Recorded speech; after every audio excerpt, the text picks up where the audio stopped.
Some of you know this and some of you don't. Heather Hazen and I, Heather Hazen Parton right here, who John was talking about before, we grew up together in the same town of North Carolina, Lenoir, North Carolina. And we're best friends in high school, inseparable friends in high school. And then Heather moves to Seattle to work for John. So the way that where I'm trying to get to how John and Maya met, I had met John once before. I don't even know if John remembers this, but Heather had set up a lunch. I work in advertising, so Heather had set up a lunch for me to try to do business with PopCap. So I had Heather there and a bunch of other PopCappers, including John, and it was we had a very fun lunch. It was interesting because John, he was coming down from a paleo diet, and so he'd gone to vegan within the same lunch. And the rest of us were drinking, and he had given up drinking like 20 minutes in. So I got to learn a lot about how he was going to be for the rest of his life.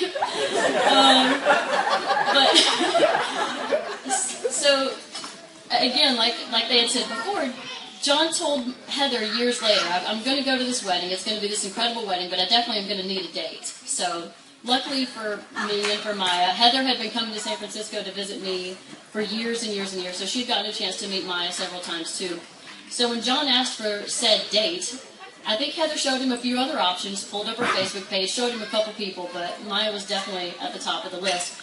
But convincing John to do something was a lot easier than convincing Maya to do something. So I said, you know, yeah, Maya, I know this guy. I met him at lunch. I spent a whole hour with him. He's so nice. He's so fun. He likes vegan stuff. He likes meat. He's crazy. He likes to drink. Sometimes he doesn't like to drink. You're going to love this guy. He's all over the place.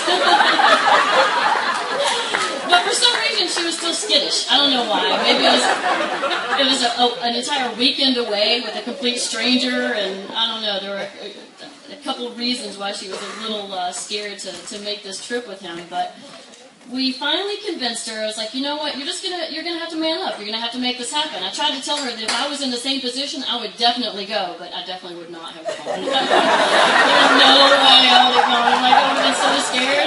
But I kept telling her, like, get this done. You can do it. Go out there. So I slapped her on her ass. We got her a new dress, and we sent her to Monterey.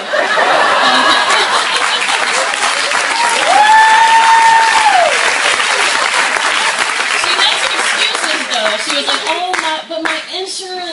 my insurance is expired. I don't think I'm going to be able to go. I'm afraid to drive. I can't do it, my insurance, I'm going to get busted. And then she was like, oh, my car's too rickety. I don't think my car's going to make it, so I gave her the keys to my car. I mean, like, there were 1,000 reasons not to go, but she finally did make it happen. And, again, thank you. I'm so glad that we convinced you to make this happen. Because then we get to spend a whole weekend together with you guys.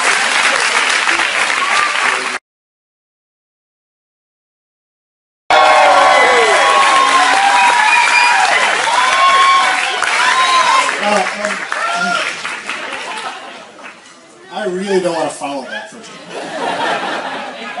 I've been hearing about Jody all this time, and I could probably limit my stories about John to just what's happened today. I'm not kidding. But I also, Jody said that Maya and John will annoy each other. Nobody will ever see their mission in life to annoy anybody more than John has fought to annoy me. The thing I did is I was thinking back today. In fact, we were having a little toast earlier this afternoon, and I realized that Maya and John have been together for nearly half the time I've known him. And it's weird because Maya was, there was a whole series of craziness, let me tell you.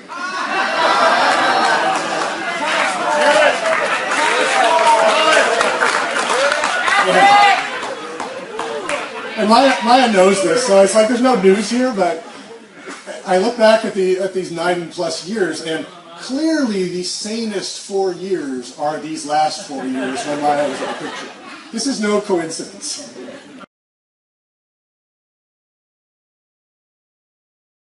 Our next toast tonight will be given by Ian Beachy.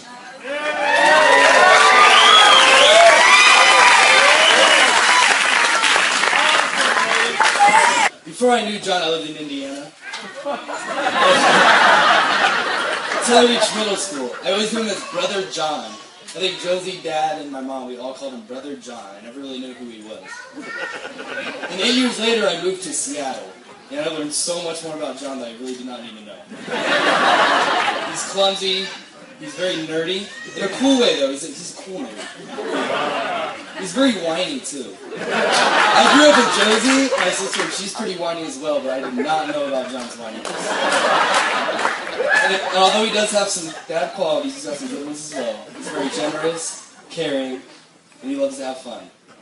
John is also very lucky, if you know John. I mean, how many of you have ever found a nickel that was more valuable than mine?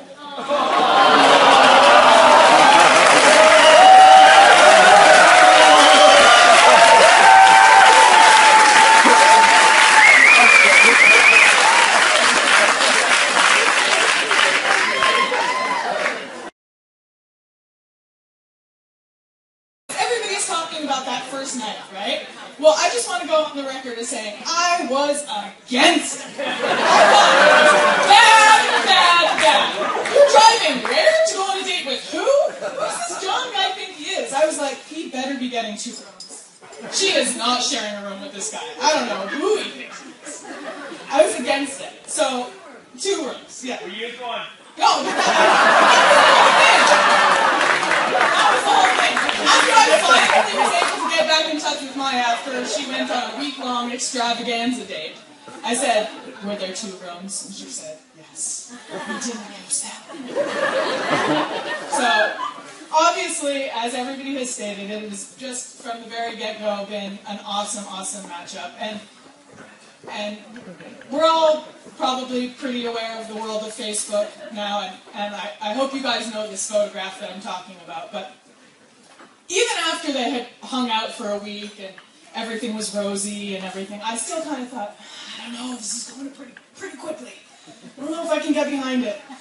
And all of a sudden I saw this photograph on Facebook, and John's in like, you know, hot pink Daisy Dukes, and a pink headband on, and he's playing ping pong. I thought, you know what, this could actually work.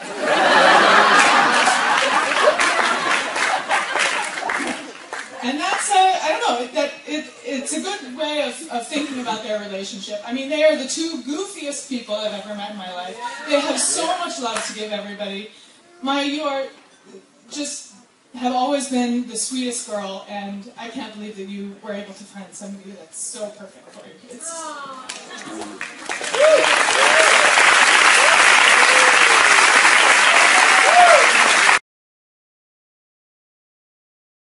And this was about the time where John had a bunch of theories about dating. He had a lot of theories.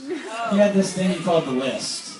He had a list of qualities that he decided he was going to, that he needed as a minimum in any woman he was going to settle down with. And I don't actually remember the entire list because it was fucking long. It was like pages and pages. But I remember, you know, it started with something like, she must be spiritual yet hot. And then it kind of went on. It was like, you know, and a vegan who also likes meat. It just kind of, and then page after page of this stuff. And so we had some discussions with John. I was like, do you feel this is realistic? And he was like, yeah, you know, I'm not going to just settle. You know? And I remember, and then there's one point we were having, I was talking to John, he said he was having some troubles with his girlfriend at the moment, who I will call, for sake of argument, Bicycle. And I said, so what's the problem? And he said, well, you know, it's like, let me tell you a metaphor. The metaphor is, you know, I'm standing at a bus stop, and I know that sooner or later a bus will arrive that'll take me to the destination I want to go to. But in the meantime, if there's like a bike that's like, you know, lying next to the corner there somewhere, I might take the bike and ride around the block or something like that. And I said, okay, I can sort of see what you're getting at there. So tell me, so what was the problem that happened with your current girlfriend at the time about this? He said, well, I told her this. And she got really upset. Well, yes, eventually she wanted clarification. I was like, and she was the bike. And that didn't work out very well. And so, yeah, so then, that went on like that for a while. And then, indeed, later on, we finally, I did meet Maya, as everyone has mentioned, this infamous first date. Ironically enough, on a bus. She was on the bus heading to the wedding there, and I remember we saw this girl there, and it was like we're talking to her, and at some point it became clear that she was John's mystery date that had never met him before, was going to meet this guy she never met. And weirdly, I did not put her in those two camps. I was thinking, is this someone I should warn about John, or that John needs to be warned about?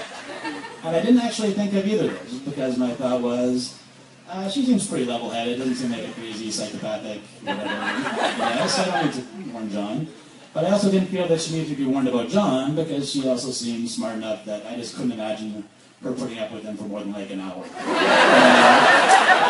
Let alone 3 days, let alone 5 years, and whatever else. So, yeah, so as it turned out, then we kept seeing her, and eventually I asked her name, and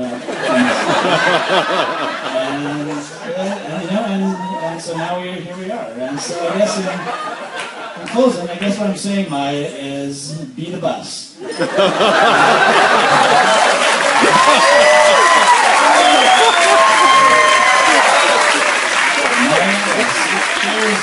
I think you are the bus that is going to take John to his destination, which I guess is death.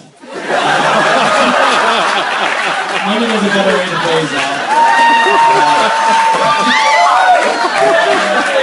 Happy journeys. Thank you.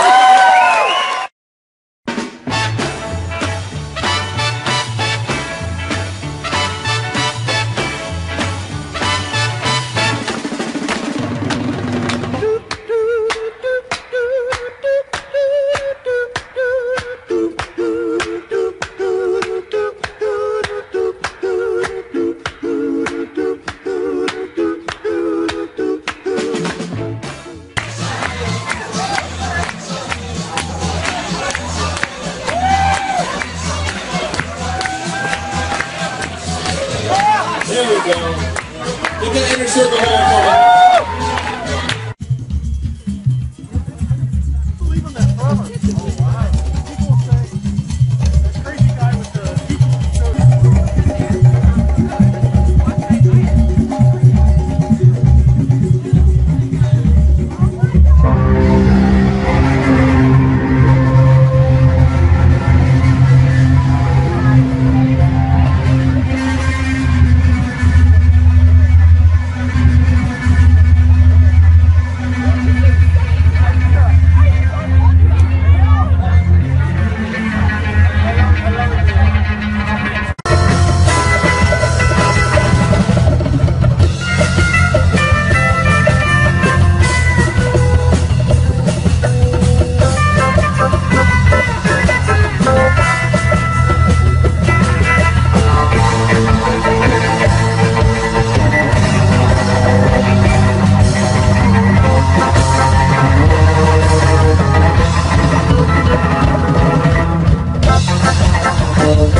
Hope we'll meet again someday.